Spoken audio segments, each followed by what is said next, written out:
वाले हैं उस शख्सियत को जिनके दोनों गाल आपस में एक दूसरे को हमेशा पप्पी देते रहते हैं। यानी कि उत्सव फिल्म के महानायक, please welcome Shekhar ji.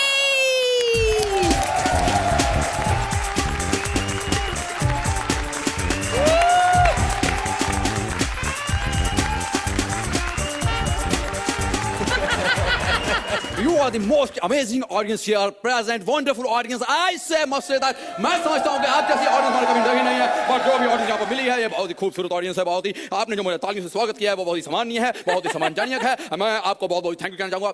Thank you very much, so much, thank you. Sir thank you तो ठीक है, लेकिन आपने मुंह में जो इमली के चटकारे भर रहे हैं, क्या वो बाहर निकाल सकते हैं? देखिए, मेरे मुंह में इमली नहीं है, मैं समझता हूँ कि ये जो मैं अपनी बॉडी बनाई है, उसकी वजह से मेरे गाल पिचक गए हैं। क्यों सर, आप लॉलीपॉप की जगह डंबल चूसते थे क्या? मेरा मतलब है, अर्चना जी ने भी बॉडी बनाई है, लेकिन उनके गाल तो बिल्कुल भी पिचके नहीं है। ये पिचके हैं तो इतने हैं, क्योंकि जब इनके गाल फूले हुए तो रामानंद सागर इनके घर में जाके इन्हें सुग्रीव का रोल ऑफर करके आए थे। तो फिर इन्होंने क्यों नहीं किया? क्योंकि उन्हें उनसे बढ़िया रोल मिल गया था घटोत्कच का, तो इन्होंने वो कर लिया था। really? सर, जी। क्या आपको सच में लगता है कि आप बुरा गाते हैं? नहीं नहीं नहीं, मैं तो बहुत अच्छा गाता हूँ। अगर किसी में भी हिम्मत है तो आके मेरे सामने मुकाबला कर सकता है। I don't fear. ओके, क्या बात है, क्या बात है। तो हम उस चैलेंजर को इनके सामने पेश करने के लिए बिल्कुल तैयार है, और आई होप कि वो चैलेंजर भी बिल्कुल तैयार है। सर, क्या कहेंगे आप? भाई जो मर्जी आ जाए सामने, मेरे सामने कोई भी नहीं टिक सकता है, क्योंकि मैं तो एक ही बात समझता हूँ कि जो संगीत के प्रति मेरी लालसा है, संगीत के प्रति मेरी इच्छा है, संगीत के प्रति मेरा शब्दों पे जो पकड़ है, मैं संगीत के जो अंतर्द्वंद्वीय में घुस जाता हूँ, और अति कल्पनीय चीजों के लिए मैं घर से क्या लिख के लाया था, एक घर से क्या लिख के? देखिए, मैं समझता हूँ कि संगीत के प्रति जो मेरा रुझान है, संगीत के प्रति जो मेरी नॉलेज है, जो मेरे अपना ज्ञान प्राप्त हुआ है, वो मुझे रिया सेन से भी ज्यादा है। रिया सेन नहीं, तानसेन। लड़कों में मेरा कोई इंटरेस्ट नहीं है। और ये तो मेरे दिमाग को ठीक कर रहा है। मैं जा रही हूँ और चैलेंजर को ही भेजती हूँ।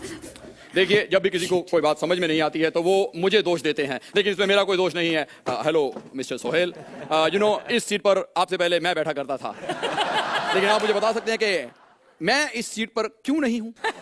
खैर सोहेल, तुम मुझे पता करके बताना कि मैं इस सीट पर क्यों नहीं हूं, क्योंकि थोड़े दिनों बाद मैं तुम्हें बताऊंगा कि तुम इस सीट पर क्यों नहीं हो। लेकिन मैं समझता हूं कि जो भी सुरों का यहाँ पर कंपटीशन चल रहा है, जब तक कोई कंप्यूटर मेरे पास नहीं आता है, मैं आपको अपनी एक छोटी सी नज़म सुनाता हूं। आप डरिए मत, मैं सुनाऊंगा। तीसरे काले पे अगर उंगली रखी तो मैं थप्पड़ मारूंगा तेरे मुंह पे। पाउडर लगाओ, मजे लो, और कुछ मत करो इसके साथ। ये इश्क नहीं आसान, बस इतना समझ लीजिए। ये इश्क नहीं आसान, बस इतना समझ लीजिए। कोठे पे जाना है, 400 रुपए का खर्चा है।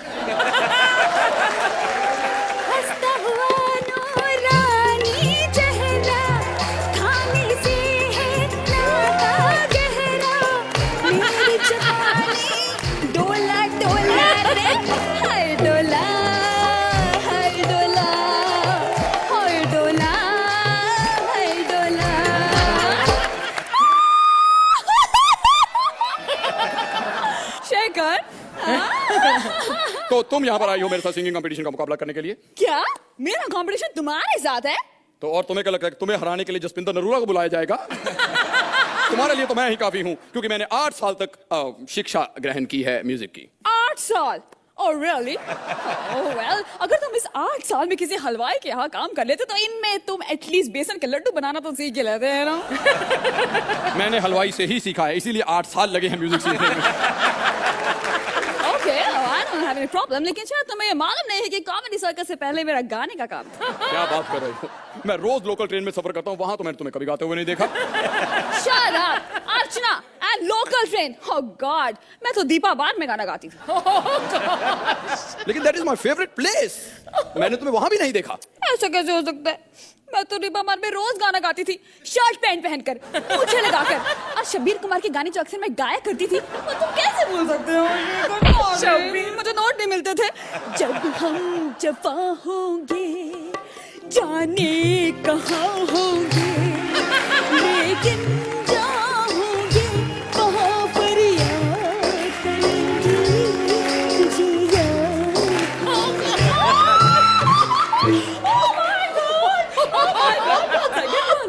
Actually, बाद में अक्सर ऐसा होता रहा था, you know? Okay. Oh, thank ये तो God. नीचे से सचमुच शब्बीर कुमार ही निकल आया। खैर तुम छोड़ो, अभी अगर मुकाबला कर रहे हो तो मेरे साथ जुगलबंदी करो। Okay, okay. Please, skill. आजा शाम होने आई, मौसम ने ली अंगड़ाई, आजा शाम होने आई, मौसम ने एक बार फिर ली अंगड़ाई। तो किस बात की है लड़ाई? ये तो सोहेल साहब से पूछना पड़ेगा क्योंकि हमारा तो समझौता है भाई।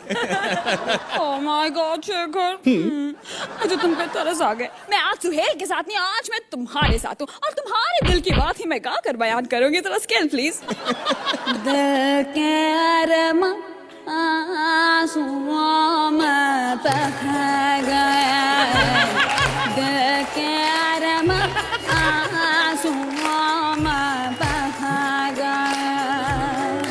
सोहेल भाई सच में आंसू आ गए, इसलिए मैं अपने आंसू बहा के आता हूँ। हम वफा करके भी तन्हा रह गए, दिल के अरमा आंसुओं में बह गए। अरे किसकी मजाल थी जो हमें तुम्हारी महफिल से निकाल सकता, वो तो हमने गौर से देखा, इशारा तुम्हारा ही था। वाह वाह वाह शेखर, वाह। शायद